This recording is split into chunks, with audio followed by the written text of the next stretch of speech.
அஸ்ஸலாமு அலைக்கும் friends. Hi friends. இன்றைக்கி வந்து பார்த்திங்கன்னா வீட்டில் காய்கறி இல்லாத போது வந்து இந்த மாதிரி ஒரு சாம்பார் வச்சோம் அப்படின்னா இட்லி, தோசை, அதுக்கப்புறமா சாதம் எல்லாத்துக்குமே இந்த சாம்பார் வந்து சூப்பராக இருக்கும்.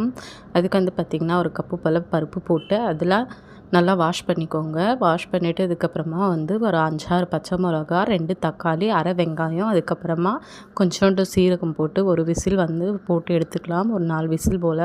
இந்த அளவுக்கு நல்லா கொலையாக வந்ததுமே ஒரு மத்தை வச்சு நல்லா கடைஞ்சிக்கிறேன். கடைஞ்சிட்டு புளி தண்ணி வந்து சேர்த்துக்கிறேன். புளி தண்ணியெல்லாம் சேர்த்துட்டு தேவையான அளவு உப்பு போட்டு நல்லா வந்து இதை கொதிக்க வச்சுக்கலாம். இந்த அளவுக்கு நல்லா கொதித்து வரணும்.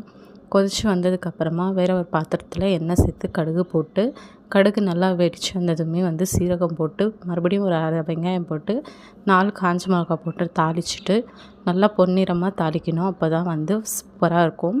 இந்த அளவுக்கு நல்லா பொன்னிறமாக தாளித்ததுக்கப்புறமா இந்த பருப்பை சேர்த்துருங்க. ஒரு டைம் ட்ரை பண்ணி பாருங்கள்.